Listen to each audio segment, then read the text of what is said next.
Hi everyone, I'm Lindsay Betteridge and I'm here to talk to you today about the Ragnar Relay Series and how to be a Ragnarian. What's a Ragnar, you ask? It is the 200-ish mile long relay race series split up between you and 6 to 12 of your closest friends, all sharing a van over 36 hours. Now, Ragnar is one of the most unique racing experiences, and it is definitely a feat of honor. I would absolutely recommend it to anybody.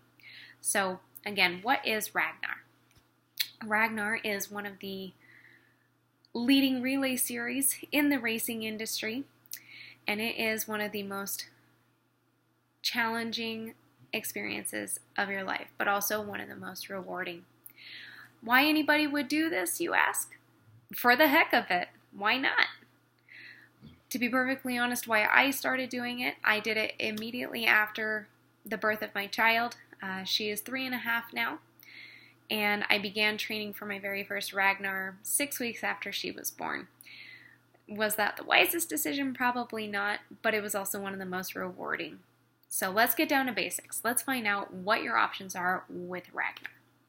Okay, so Ragnar has 3 different series that you can choose from based off of whatever your level or skill level is in terms of being a runner. The most commonly ran is the Ragnar Road series. As you can guess from the name, you're running on the road. You will be running through various communities on either their sidewalks or their roads, again, over a period of 36 hours. You also have the Trail Series. The Trail Series is set up in a camping situation where you will camp in one location and you have several different loops you must complete. Again, split up between 6 to 12 of your closest friends, but rather than a van, you will be camping. Now, the third is the most recent series released by Ragnar, which is their Sunset series. This introduces the concept of completing your legs within a 6-hour time frame, starting at noon and ending by sunset. This is also completed over one day. Very similar to the Trail series, you will be in a camping type situation. You will start and end in the same location. Now, with training to become a Ragnarian, this is a little different, and it's not your grandmother's 10K. You're not training for a one-and-done situation.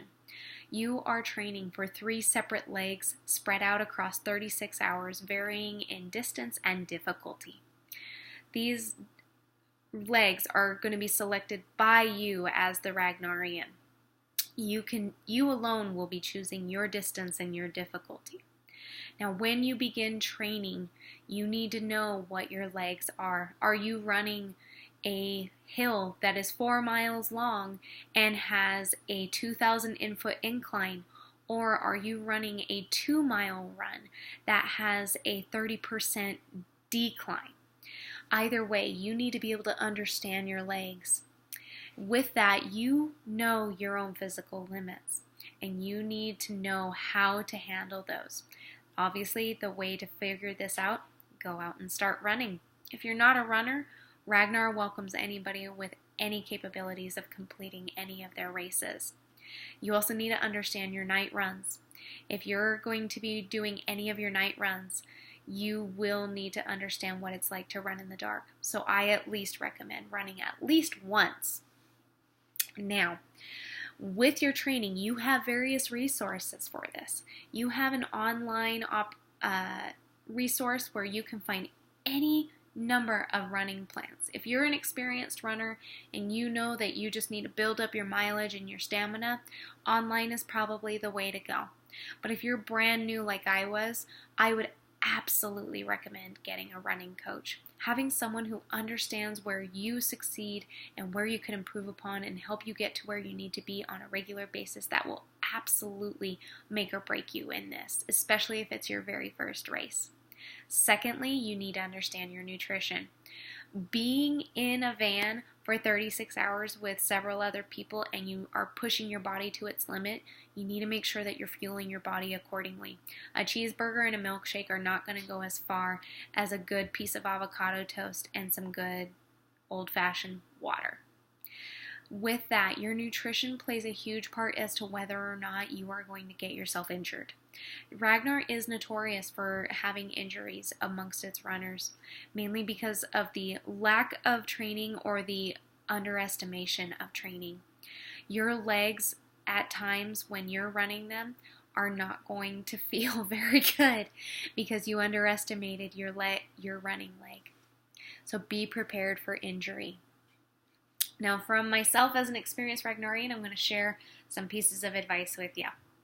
You're going to be stuck in a van with 6 to 12 other people. These could be some of your closest friends that you want to share this experience with, or these could be complete strangers that want to share this experience with someone new. Either way, you need to be a good van mate and a good teammate. This means do not be messy, do not be loud or boisterous. Be respectful of whatever little space you have within that van. And for everything that I can tell you, at minimum, please, please, please wear deodorant. It should go without saying. But again, you need to be a good van mate. But with that, make sure that you're contributing to your van. Be willing to pay for the gas for the van. You're going to be with each other for 2 days. Make sure that you're helping with snacks. If you know the area, recommend some good places to eat. You want to make sure that you are giving a fantastic experience just as the same way as Ragnar, the organization, is giving an experience. Now, this also extends into the Ragnar community, not just your van. The Ragnar community of runners is one of the things that brings people back. These are runners that understand what you're going through and understand that you are going through something very difficult, but at least you're going through it together. These are people that are willing to give you their last power gel so that you can cross that finish line with them. Be willing to help others. Be willing to cheer them on. Sometimes all they need is just someone saying, "It's okay, you're almost there." As well, be respectful of the communities you run through. These are communities that Ragnar has asked permission to run through. Don't be that person that goes and defecates on someone's yard in the middle of the night. Don't be the person that throws trash on someone's driveway. Be respectful of these communities, because without these communities, Ragnar would not exist. Now, unless you are competitive or you're an Olympian, you don't have to break yourself to cross that finish line. Everybody gets a medal. It doesn't matter how fast you run, as long as you finish. That's what makes you a Ragnarian. So if this experience sounds like something that you want to be a part of, join my team. I'm signed up for several races, and I'll be happy to have you.